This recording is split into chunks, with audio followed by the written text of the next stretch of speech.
Hello, everybody. This is Jacob Sapochnik with the Enchanting Lawyer podcast, and welcome to the show. Today we have a special guest, especially for the attorneys that listen to the show. We have David Ward, and David is an attorney himself, but he's known as one of the leading marketing experts in the U.S. for whatever it comes to marketing your practice, building a profitable practice, and using technology in the legal field. And David, welcome to the show. How are you today? Thank you, Jacob. Thanks for having me. I'm doing just fine. Very good. And, we are lucky we're both in Southern California. Beautiful, beautiful weather today. We have many of our listeners are listening from all over the world, and some places are pretty cold. So we'll be sending you a bit of sunshine from California to everybody. David, I wanted to, I introduced you briefly, but I always like to let my guests kind of share a bit more about who they are, what they do. And I know that you've been an attorney for many years. You started, I think, at the age of 23. You were licensed. And so why don't you briefly tell us about your legal background, and then what brought you to be a marketing specialist? Sure. Well, I did start off young. I was one of the youngest in my law school class, and it wasn't because I was brilliant or harder working than anyone. I just wanted to get it out of the way because I knew that's what I wanted to do.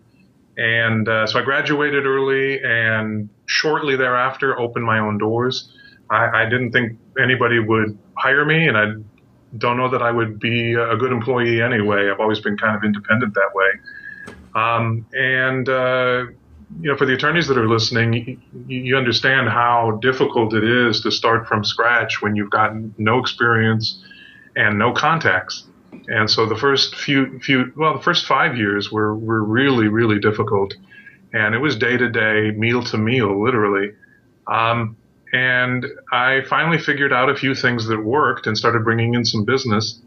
And mostly from outside the legal field, because at the time there just weren't any books written or courses available or anything for attorneys on how to build your practice. And so I looked elsewhere and adapted what I learned and tried different things, and eventually found that I was able to build a very successful practice over a period of time. And I did that for more than 20 years. Eventually got the entrepreneurial bug and wanted to do some other things. So I started a business. One of the first businesses I started was a publishing company teaching other lawyers how to do what I had been doing, which was marketing and getting referrals. And that led to other businesses over the years. And now that's pretty much what I do full time. I still own a couple of other businesses, and I spend a lot of time writing, my first love. So, very good. And David, I have to tell you that I've been practicing for about almost 11 years now. So kind of not the most experienced attorney, but kind of in the middle. But I remember when I started, your writings about marketing back then were really what kind of drove me and other attorneys to be proactive about marketing. Your daily newsletter, which I still get today, by the way. And I think back then there was you and I think Trey Ryder, which of course was one of the first to kind of bring marketing of attorneys into a business. He was he beat me to the game. By the time I finally got on the internet with any kind of commitment, he was kind of the one to beat. Right. I don't know what he's doing now, but and there were a few others that are well known names even today. Right. But there's plenty of room. Of course. And the reason I mention it is because I feel that it's something that a lot of attorneys who really understand the value of trying to find a system where they don't have to worry about clients, always looking for new innovative ways. And I think that one of your approaches was that you have to build a reason why people should come to you, whether it's through your content or whether through things that you do. And of course, you break it down into different, into very different segments. But I wanted to ask you, before we dive into some of the other things that you do, is people always ask, well, how do you attract clients? Because there is a way, an art to it, to actually attract them to you. So what would you answer to somebody who's asking you that question? Well, of course, the answer is going to differ slightly depending on where you are in your practice, what Of kind of course. skills and resources you have, and what your goals are. But generally, it starts with a philosophy that you have something to offer them that they need and more importantly want, and that you're willing to make some sacrifices to get yourself and your needs out of the way in order to serve. It comes down to the corny, old-fashioned values of the golden rule and serving others, but that has to be the foundation, and too often it isn't. Um, too often it's me first. Here's what I want, and lawyers are not the only ones that are guilty of this Right. in just about any profession or business. You've got to bring in business to pay the bills, to keep the doors open, and so it's kind of hard to get yourself out of the way. And when I say get yourself out of the way, it's not just service to others. It's being willing to, in some cases, if you're just starting out, do things for free to help people out, to gain the experience, to build your reputation, and to build a following. Beyond that, there are a lot of ways that you can, they're typically called reaching out methods. There are a lot of things that you can do, and I don't think you need to do most of them. I think you should try most of them at some point so you can find what you like and what you don't like and what you're good at. But at the end of the day, I've always come back to, and I usually teach people to always come back to a few fundamental concepts. I've touched on the first one, serving others. If you want to get referrals, be referable.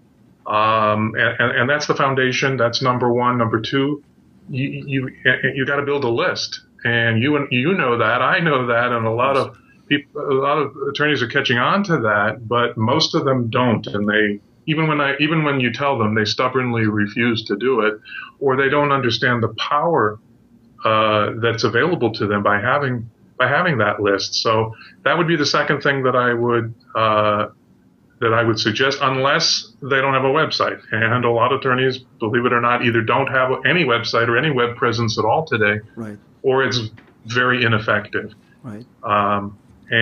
So those are some of the foundational strategies. The rest is technique, and I'm sure you're going to have some questions for me on Yes. relating to specific techniques. Absolutely. But the reason I started with this question is because, and I'm sure you get those questions a lot, and I do, and people say, well, I went to law school. I wanted to become an attorney. That was my dream since I was a kid. And even in law school, the notion is that I'm going to be the best that I can at what I do. I'm the best attorney. I want to serve people. And then whether you get out of law school and you open your own practice or you work for another firm, the idea is that you have to generate the referrals. You have to make that phone ring, and it's not ringing. And you look back in law school notes, and there's nothing there about how to make the phone ring, right? At least in my law school, I don't know about yours. So the issue here is, before we get into the specific techniques, is we need referrals. We need referrals, and that's what generates business one way. But how do you actually develop referral sources that continue to generate those leads over and over again? Well, it isn't easy, and it doesn't happen quickly. It takes time. You've got two kinds of referral sources. The ones that can refer you a lot, meaning other professionals, other businesses, they have the capability, they have the contacts. They could send you a lot of business, but generally, it's hard to get them to buy into that, either because they already have somebody that they're working with, or you're too new and they don't know you and they don't trust you, and some of them have a secret fear that even if they can trust you, they don't know if their clients are going to like you better. So that's on the one side, as professional contacts, and it takes time to cultivate those relationships and build that trust. And it starts by being seen, of course, through networking and reaching out methods, but also by helping them first. And you may not be able to give them referrals in kind in the beginning, or there may be a limit to what you can do, but there are other ways that you can help other potential referral sources. If they've got anything that they do, like a seminar or they have a page or an offer or a mailing list or a newsletter, promote it. Market them, show them some value by introducing them to your contacts, your list. And it's a process. There are other things that you can do, but it's a process over time. Now, take clients on the other hand. Your clients are, in a sense, your best source of referrals because they already know what you can do. You've done it for them, and they generally want to help you. And sometimes it's as simple as just asking them. And when I say asking, I don't mean you always have to vocalize that request. There are lots of ways that you can ask that don't require you taking your hat in hand and asking. But they're not always capable of. They may not know somebody that needs your services right now. So they want to, but they don't have the capability. But there are other things they can do for you as well, and they are of a similar nature. So you've got 10 people you've done some work for. They love you. They want to help you. Don't have anybody they can refer. You don't shut the door on that because they can send traffic to your web page. They can promote your content to their social media channels. Right. They can introduce you to other professionals in their business or personal life who might be in a position to give you some referrals. They can provide testimonials and endorsements to you. And so if you're listening to this, you may be saying, okay, makes sense, sounds good, but it sounds like it's going to take a lot of time. And it does. It does take a lot of time. But over time, over a period of years, that's going to become, for most professionals, that's going to become your best source of business is through referrals.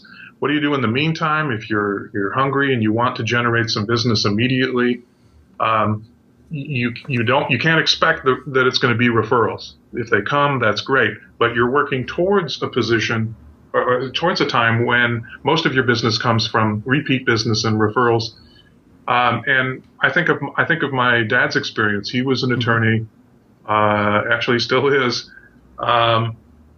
practiced many years. And, in the old days, they didn't have a lot of things. They didn't have most of the things we had today. And he didn't do a lot of marketing. He got most of his business through referrals.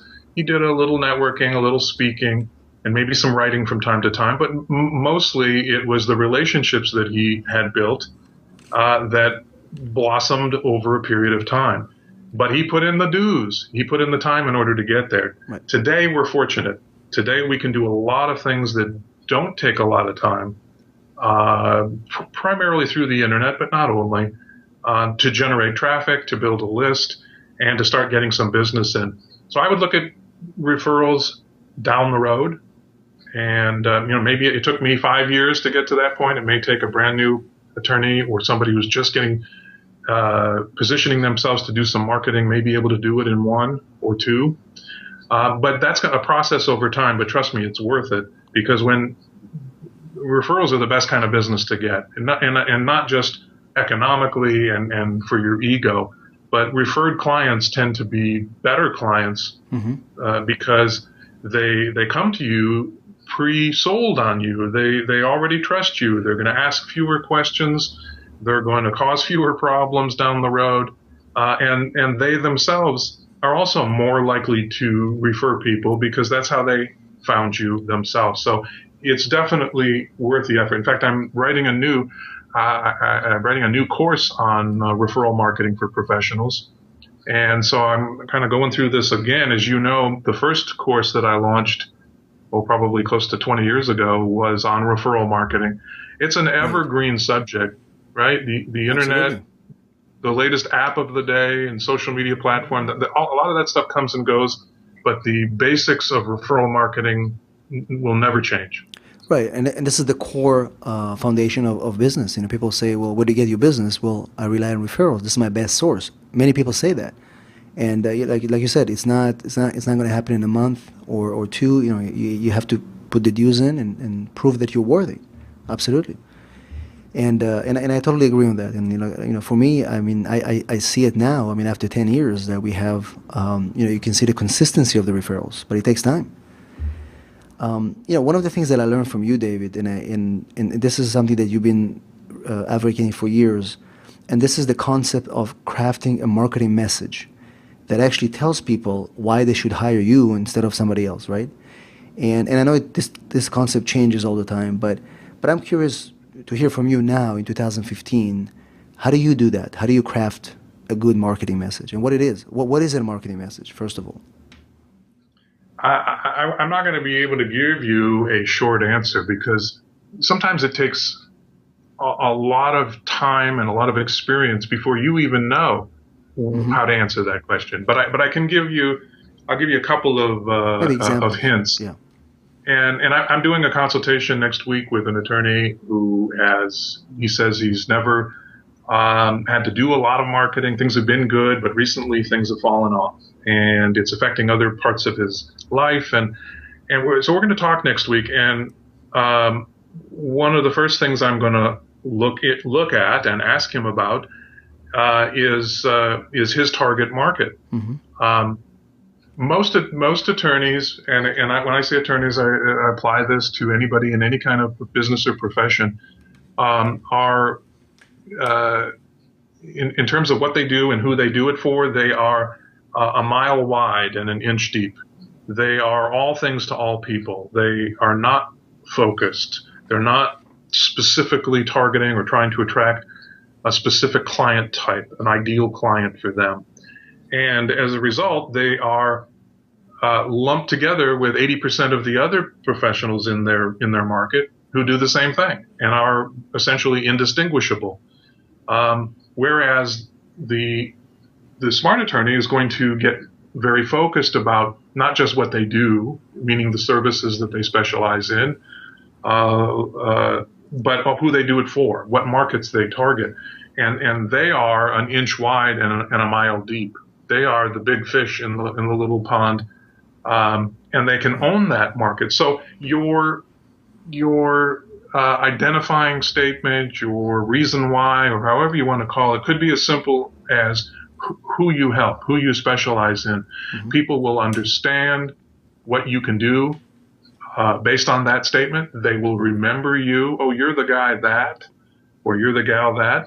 And they'll be better positioned to refer people to you because they know exactly who you're looking for. Now, why don't they do this? Why don't most people do it? It's out of fear. They're afraid that they'll lose business. Mm-hmm. If they,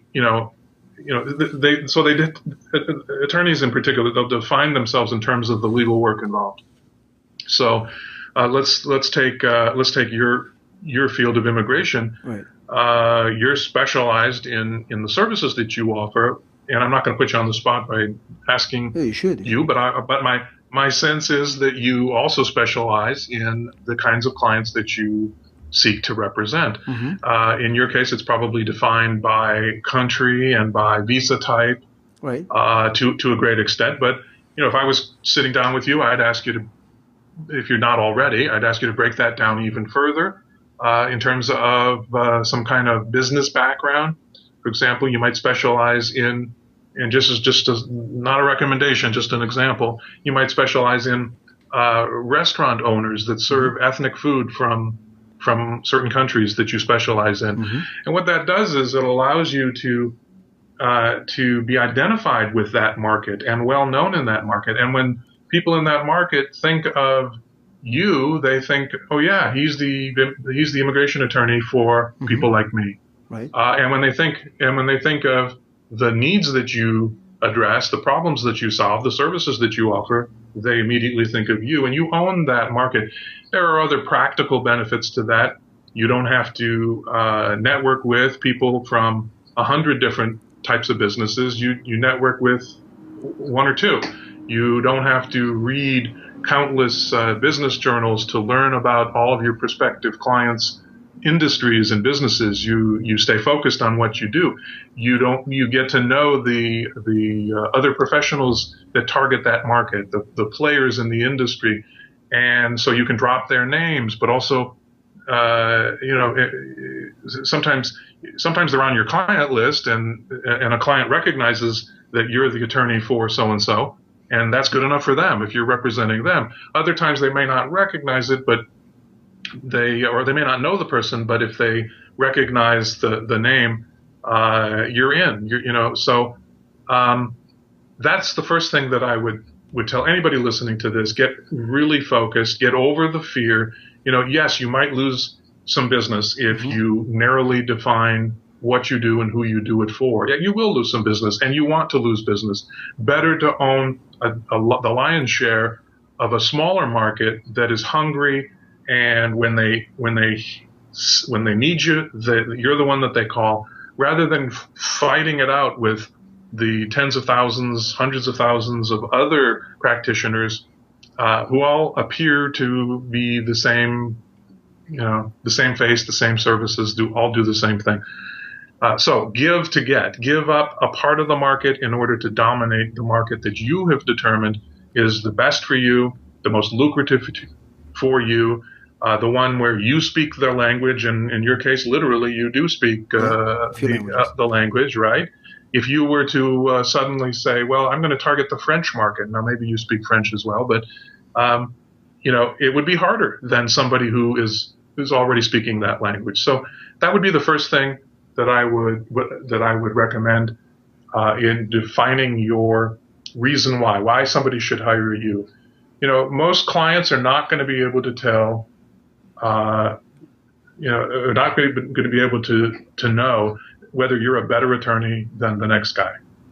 They can't look at a document and say, wow, you did a better job of drafting that document than the other lawyers that I've seen in most cases. Now, companies that hire a lot of legal services over time, obviously that's not the case, but consumer type clients, small business clients, most clients can't tell that you're any better than anyone else. And so you have to give them a reason why they should hire you that they can relate to and understand. And it can be as simple as your specialty, your client specialty. Right. No, I think this is important, especially now. And when I started, I made a decision that I'm going to do only one niche. It's going to be immigration, and I'm not going to try to do anything else. And you're right. In the beginning, it was scary because somebody comes in with another legal area, and you have to send them away to somebody else because you know that probably in a few months or in a year, you're going to be known as the guy for this one area of law. And even within my area of law, once in a while, we kind of try to be like right now, we focus on startups, so foreign startups. That's kind of our thing right now. We used to do, 5 years ago, we were in the hospitality immigration. So it depends with the waves, but you really have to adapt. 'Cause like you said, it's a question of keeping your fingers on the pulse. You have to every time. Very good advice. Yep. Well, I know I started out that way as a general practitioner because I didn't think I had a choice. One attorney described it as a threshold law because you take whatever shows up at the door. And but literally the moment I declared myself to be specialized in the field that I ultimately chose, I created a vacuum, and it was a very frightening moment. But that vacuum quickly started to fill with new clients, and it was a major turning point for me. Excellent, and I think that especially today, as we have so much competition in the market, choosing a niche is going to be very, very important. David, I wanted to actually this question I'm going to ask you right now. I wanted to ask you for years, because I saw you on different articles and interviews, and you said something very interesting that I don't know if this is still your opinion today, but I'll ask you that. So you always say that contrary to what most people believe, social media marketing for attorneys isn't something that most attorneys should do. If attorneys don't like it, they shouldn't do it. And you said there are other ways that they can market their services. So first of all, do you still think that social media is something that attorneys 2015 can ignore? Well, I kind of knew you were going to ask that because I was waiting for this for years. Like anything, there isn't a simple answer. But you have people on both sides of the fence. Those that say I'm crazy, that's the future. and you can't ignore it. And those that visibly issue a sigh of relief to know that they don't have to do it because it's not something they really want to do. And I still believe that. If it's not your thing, then don't do it. But that doesn't mean that you can't be a participant in it. You may not have to master it. You may not spend a lot of time in it. I don't. I spend very little time on social media. I think it's great for finding people that you can reach out to through other means and network with, either straight regular networking or set up some kind of a joint venture. Or for guest posts on blogs, on theirs and on yours. So it definitely has its purpose. It's the same system we used to use, minus the driving, right? In the past, you'd go and meet people, and you can meet more people and anywhere in the world, literally this way. So I don't discount its value. I just maintain that it's not my thing. I mean, I'll tell you what, I post once a day. When I do a blog post, I post it one time. I know what I could do to automate additional posts and update posts.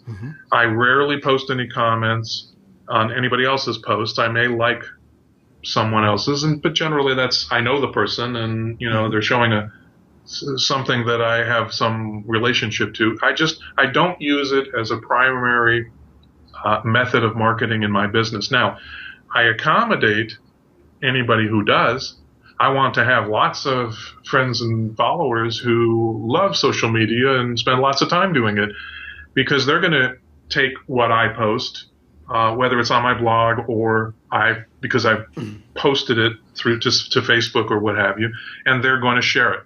And that's great. So I accommodate them. If you go to my blog, you'll see the buttons are there, and you can either connect with me through those icons, or you can share individual posts, and that's great. I'm all for that. It's just I've got better things to do than to spend the kind of time I see some people spending posting on social media, and it's really just not my cup of tea. I'm not antisocial, but my idea of fun is not sharing every aspect of my life. And I know you don't have to do that. And I don't have any problem reciprocating and sharing what other people do. I just don't spend any time doing it. And if you don't, I would say to the individual who's listening, try it. If you are going to do something with it, pick one platform that you are more comfortable with than any others. But if at the end of the day it's not your thing, don't worry about it. There are lots of other ways to market your practice, and you should. Here's the other thing: if you're doing something because you think you have to, but you hate it, you're not going to do it, or you're not going to do it well, or you're not going to do it long enough to get the value out of it. So do what you do enjoy. Now, I'll add one thing to that. Some people consider blogging to be a part of the social media world, and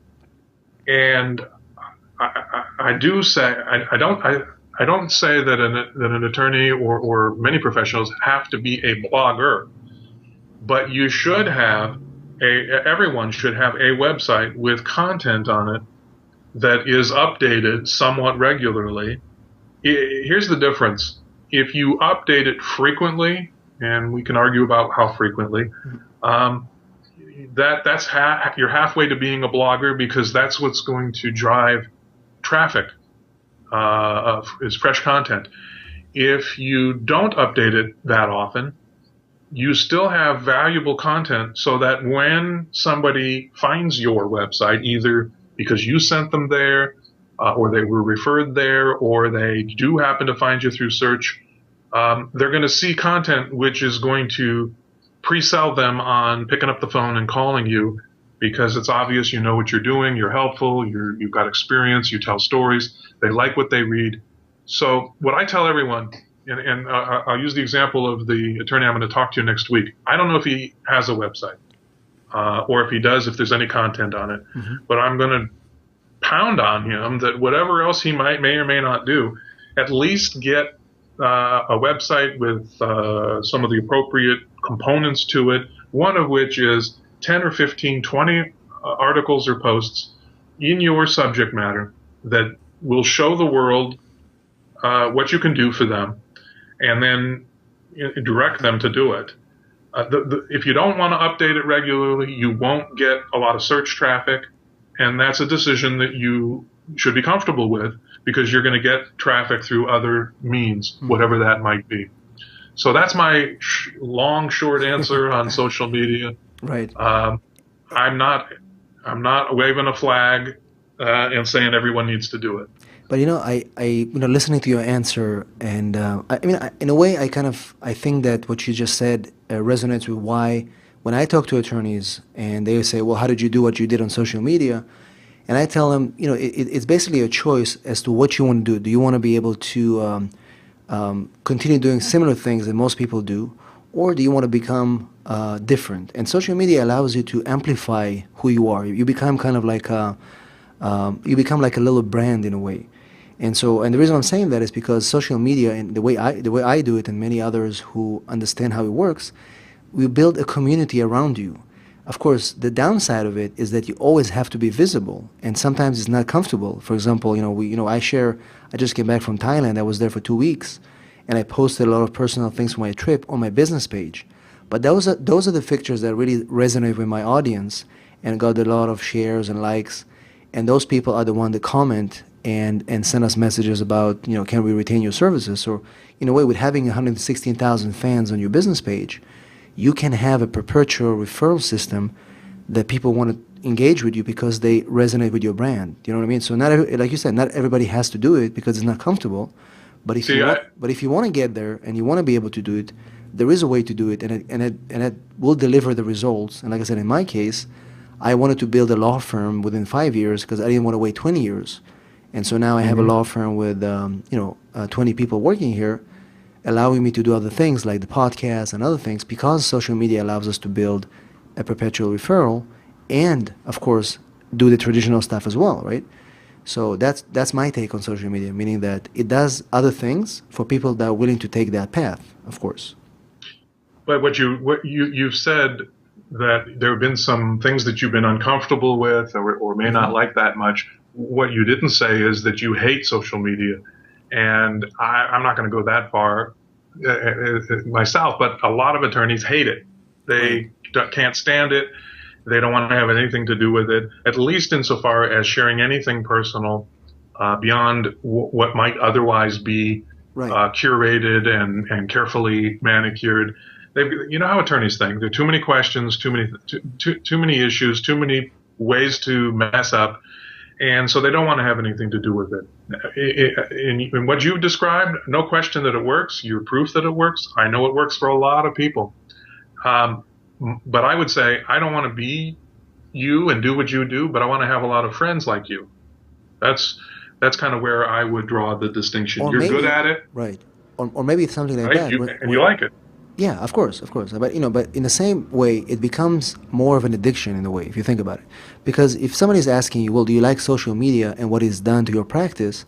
Of course, I like what it's done to my practice in the sense that, of course, the growth and the business and also the free time that allows me to do other things. But at the same time, it's not a comfortable path to start and continue if you know what's going to happen. So, and you mentioned blogging, and I think Kevin O'Keefe, that you know well, he considers blogging to be a social media because it's a way to communicate with people online, comment on their blogs and share ideas, and he does it through blogging. Somebody will do it through Facebook, somebody else will do it through Twitter. All these things are ways for us to connect and build trust. And 20 years ago, maybe you've done it through a newsletter that you were mailing, right? Today we can just do it through a blog. But these are all tools to create the trust that will continue to give us referrals, right? So that's how I see it. Well, Kevin was actually the one I was thinking of when I made that statement. I know he does believe that, and a lot of people do. Mm-hmm. But the idea of being a blogger or blogging is frightening to some people because of the ongoing commitment to, maybe they're not a good writer or they don't think they're good enough. Or whatever the reason. So have a blog because it's the easiest way to display your content, but that doesn't mean you have to be a blogger. Of course. And and there are bloggers who don't take it to the extent that some people do. In fact, I think you and I have a mutual friend in that regard who's all over social media and very good at it. And I've had this discussion with him as well. Some of us are more introverted, and some of us are more extroverted. Of course. And as you know, that doesn't mean that you're private or shy. It's how we process information. Right. It's how we engage with the world, and there's different ways for everybody. So, but because of what you said, you like the results, even if the process hasn't always been easy or quick. And that's why I tell everyone to try it. Don't summarily dismiss it because you think you won't like it. You might find that doing something on social media might be a lot of fun. Maybe you don't want your face on camera, but you can make screen capture videos and post them on YouTube. Get started with something somewhere. Excellent. And you might find that you're good at it and that it's working and that it's actually not so bad. Exactly. But the caution that I'm sure that we would both give is just don't let it take over your time. Yes, absolutely. That's probably one of the worst things that can happen to any attorney. And David, as we come to the end of our show, I want to ask you this question. What are some of the tips or forecasts that you want to share with our audience for 2015 in the marketing field or anything else related to our practice? Well, the only thing I can really think of is that we've all got to be adults in terms of our expectations relative to the economy. It's a lot worse than, and it depends where you are in the country or in the world, but it's a lot worse than people think, and it's going to get even worse as times go by, and if not for us individually, for our clients. And so start by appreciating that and realizing that everything's going to be more expensive. There's going to be more competition. It's going to be harder. You're going to have more clients that want you but can't afford you. And we have to be agile to be able to accommodate them with alternative fee programs, for example. I've long been a proponent of flat fee billing or other variations to the billable hour. And also be flexible as far as what kind of financing or payments that you can take, because it's a different world today. The essentials of marketing will never change. That's why we distinguish the strategies which will never change. The techniques, the apps will will come and go, but start with the strategies. And as I said at the beginning, build everything on a foundation of doing right by your clients so that you become referable, and then find ways that you can ask for referrals beyond the vocalization part of it. Because there are people that want to help you, they will help you, and the only reason there's only two reasons why somebody's not getting as many referrals as they could. Number one, they don't deserve it, and if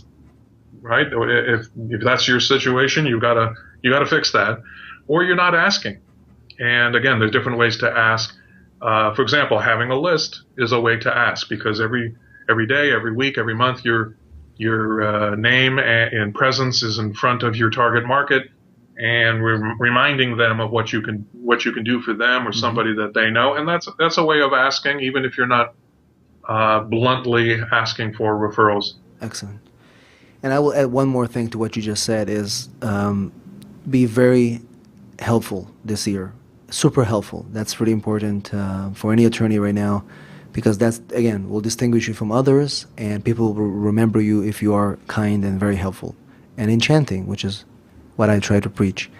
And David, if our listeners would like to find you online, why don't you verbally state where we can connect with you, and I'll make sure to have links in our show notes to your resources as well.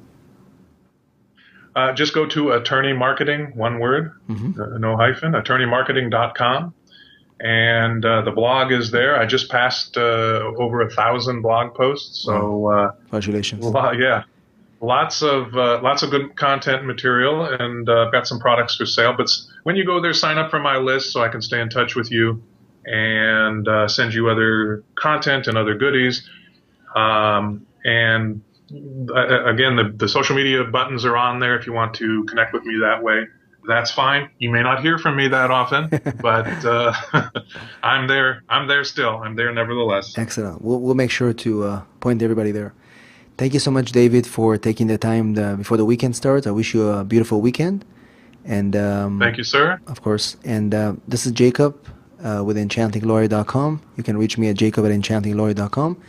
We'd like to hear from you in your comments and in your emails. And we'll try to continue to provide great content. And we'll see you at our next episode.